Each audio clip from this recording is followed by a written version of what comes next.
and welcome to News Cycle on Global Television, coming to you live from the nation's capital, Abuja. I'm Edikan Michael. A quick reminder that we are on DSTV channel 365 and StarTimes, channel 276 free to air and NICAMSAT. You can download the Global TV Nigeria app for Android and iOS devices to keep track of our broadcast. And also issue Economic Right and Accountability Project SERAP has urged the governor of the Central Bank of Nigeria, Olayemi Kadoso, to use his leadership position to immediately withdraw what it called the patently unlawful and unreasonable increase in automated teller machine transaction fees. The organization urged him to ensure that the exercise of CBN statutory powers and functions does not inflict misery on poor Nigerians and contribute to human rights abuses. A faction of the Labour Party headed by the national chairman of the party's caretaker committee, Nadedi Usman, and backed by the presidential candidate of the party in 2023 general election, Peter Obi, and Governor of Abia State, Alex Otti, has launched a comprehensive strategy to revive the party's fortunes in the preparation for the 2027 general election. The strategy tagged Operation Recover and Redeemed is aimed at addressing the party's internal challenges and repositioning it as a viable force with capacity to take power from the ruling APC in the 2027 presidential election. Interim chairman of the party in Ogun State, Apapa Ogun Samuel, discloses when he led a delegation of the party in the state on a courtesy visit to the National Labour Congress National Political Commission, where they expressed concerns about the party's current state. Meanwhile, the House of Representatives has advised the public to be guided by verified information regarding the $150 million bribery allegation against 3 of its members by the cryptocurrency giant Binance before taking a position on the matter. Binance's head of financial compliance, Tigran Gabriel, had named 3 federal lawmakers, Yinka Owomsibe, Philip Abeze, and Peter Apanke, as officials who demanded the $150 million bribe from him to prevent his arrest and prosecution for alleged financial crimes. Both Abeze and Owomsibe had dismissed allegation in a separate statement, vowing to use the instrument of the law to clear their names. And now the State Public Secretary of All Progressive Congress, Imo State Chapter, Kajitan Duke, chieftain of the party and a former lawmaker representing Ngokpala State constituency in Imo State, bidding Amajoro and the State Legal Advisor Uche Nwozu have resigned from the ruling party. Machibe has the details. I am grateful for the opportunity to have served the APC Imo State in this capacity, and I appreciate the support, the trust that the party leadership and members have given to me during the term. I am proud of my accomplishment in office and what we did together. No regrets. As I have moved on to a new chapter, I am excited to announce to you that I have accepted the offer to become the official spokesperson of the Mazi organization. I have decided to leave the APC. Let me first express my profound gratitude and commendation to our national leader, His Excellency President Bola Ahmed Tinubu, for his leadership ingenuity. To our dear Governor, Senator Hope Uzodinma, for his esteemed support and rare opportunities given to me in different capacities. Of this, I have decided to partner with the Mazi organization, TMO, an NGO that is deeply committed to humanitarian services and improving the welfare of the people. On a sad note, Igbo Apex Sociocultural Group Ohanes and Igbo has expressed their profound sorrow at the shocking news of the demise of Yedole Sambo Adebanjo, noting that he stood for the Igbo at the darkest time of its history. The Deputy National President General of Ohanes faction, Mazi Okechukwu, noted that Igbo sympathized with the Southwest and the Ododowa nation for the great loss, noting that Ohanes and Igbo has declared a period of mourning spanning 2 traditional Igbo market days. He insisted that the late elder statesman passing has reverberated through the hearts and minds of those from the region, invoking a deep and collective mourning for a man whom they believe stood steadfast as a paragon of friendship and solidarity towards the Igbo. And Nigeria's First Lady Senator Olorunmi Tinubu has called for sustainable health financing mechanisms that ensure efficient resource mobilization and utilization to strengthen Africa's healthcare systems. And this was contained in a press statement signed by her senior special assistant on media, Abosolo Kogiji. And speaking in Addis Ababa, Ethiopia, on the sidelines of the 38th African Union Summit, the First Lady stressed that Africa's economic growth and social stability hinge on a robust healthcare systems that guarantees access to essential medical services for millions across the continent. Kwara State government has commenced the upgrade of 70 primary health care facilities across the state's 3 senatorial districts, elevating them to level 2 of PHC at the cost of 5 billion naira. Executive Secretary of the Kwara State Primary Health Care Development Agency, Professor Nusri Adalelu, disclosed this during the contract signing ceremony at agency headquarters in Ilorin. And now the Nigeria Police Force says it has neutralized 7 terrorists and recovered 23 firearms along with assorted ammunition in recent operations across the country. In a statement issued by the Force Public Relations Officer ASP Omoyowa, says that operations were part of efforts to dismantle criminal networks and enhance internal security. Police operatives in Kebbi State trailed the suspect of the first in the Dankira houses where they engaged the kidnappers in a gun duel, killing 4 of them and arresting 1 with fatal injuries. Operatives of the National Drug Law Enforcement Agency have dismantled a trans-border drugs trafficking syndicate, arresting 4 key members in the intelligence-led operations. Agency's Director of Media and Advocacy, Femi Bafemi, said the crackdown resulted in the seizure of tramadol pills worth millions of naira hidden in vehicle compartments, and they disguised as auto spare parts and other illicit substances across the multiple states, including Anambra, Cross Rivers, Nasarawa, Taraba, Ekiti, and Lagos State. And now the Independent National Electoral Commission (INEC) has called for the enactment of laws prohibiting possession of large sums of money at the polling unit. The suggestion was put forth during a consultative meeting attended by the Commission's officials and security operatives and members of the Senate and House of Representatives. During the meeting, INEC's Director of Litigation and Prosecution, Tanimu Mohammed, said the politicians often carry large amounts of money on election day, claiming it is for party agents and logistical expenses. And our students from no fewer than 23 public universities and polytechnics have lamented the delayed disbursement of the approved institutional loans from the Nigeria Education Loan Fund as the deadline for the tuition payment and examinations draw near. President Bola Tinubu signed the Student Loan Act into law on April 3, 2024 to provide sustainable higher education funding for a Nigerian student. However, in response to the fund's verified polls on ex-students from several institutions, including the University of Nigeria, Nsukka, Obafemi Awolowo University, Federal University, Lokoja, and Ladoko Akintola University, and others in the Northern Nigeria, expressed frustration over the alleged non-disbursement of the approved loans. Meanwhile, the Tertiary Education Trust Medical Simulation Committee has presented its report at the Tertiary Education Trust Fund headquarters in Abuja. Chairman of the committee, Professor Wale Suleiman, while presenting the report, said that medical simulation centers are virtually non-existent in Nigeria. Ramson Abu was at the event for the Global TV.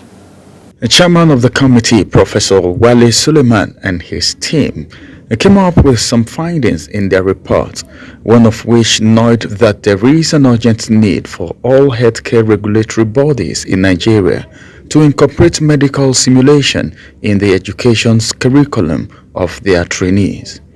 He stated that there is need to accelerate the transition to integrated training curriculum in all healthcare institutions. The committee, in its findings, said the newly established Federal University of Health Sciences are uniquely positioned to incorporate innovative education and training modules in their curriculum, such as medical simulation. There's an urgent need for healthcare regulatory bodies to incorporate and accept medical simulation training as a critical component of continuing medical education and proficiency training. There's a need to accelerate the transition to integrated training curriculum in healthcare, in all healthcare institutions. The newly established Federal University of Health Sciences are uniquely positioned to incorporate innovative education and training modules in their curriculum, such as medical simulation. The newly established Federal University of Health Sciences represent the best opportunity for incorporation of medical simulation in the education and training of new generation, emphasis on new generation of Nigerian healthcare workers that can compete on the world stage.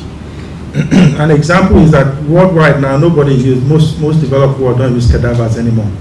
They've transitioned to computer-based training, teaching in anatomy and physiology. So that's the one big example that, you know. In addition to the findings, the committee came up with the recommendation that will facilitate the implementation of their report, such as the establishment of simulation centers across Nigeria, medical simulation prototype, programs and equipment in the medical simulation centers, and funding mechanisms.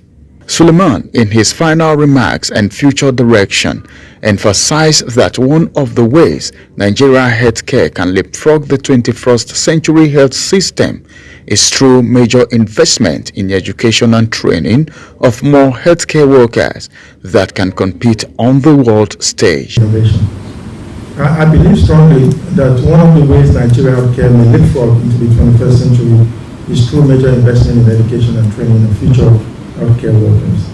People that can actually compete on the world stage. We're doing very well worldwide, but I think the way to get us there is through this investment in innovation. It's very critical. We can't continue to do the same way of training and expect that we would be able to compete. The second one is digital healthcare, which is telemedicine and remote patient care. Remote patient care is another element of healthcare innovation that would significantly improve access. If you're a great doctor and people can't see you, what's the point? So it's how do you now, for instance, even in my clinic in Lagos, 20% of... The chairman, Board of Trustee, Right Honorable Bello Masari, commended the committee for a job well done. They have done and what they have presented. And I think, like you rightly said, this is the future. And our vast future of education and intervention organization. You say the future belongs to those who, I can say, are prepared. And how do we get prepared? It's through education. At the turn of the 21st century, it has become increasingly critical to train young Nigerians to become familiar with technological innovations. Ramsey Enoch Agbo reporting for Global Television. Watching a live broadcast of News Cycle on Global Television, coming to you live from the nation's capital, Abuja. When News Cycle returns, Jacob Kiblimo set new men's half marathon world record. We have those details from the world of business, as well as more stories from foreign and sports segment for you. Please stay with us.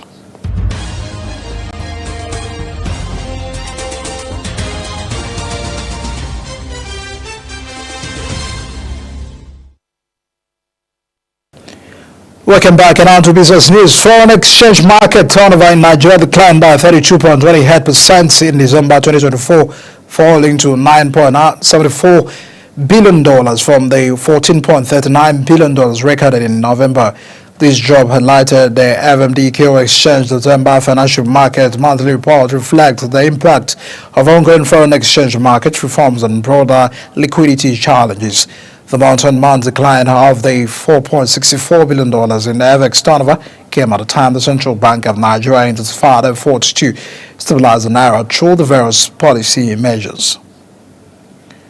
The Comptroller General of Nigeria Customs Service, Bashiru Adeniyi, has announced that the newly launched Authorized Economic Operator Program will significantly enhance trade facilitation both within Nigeria and across the globe.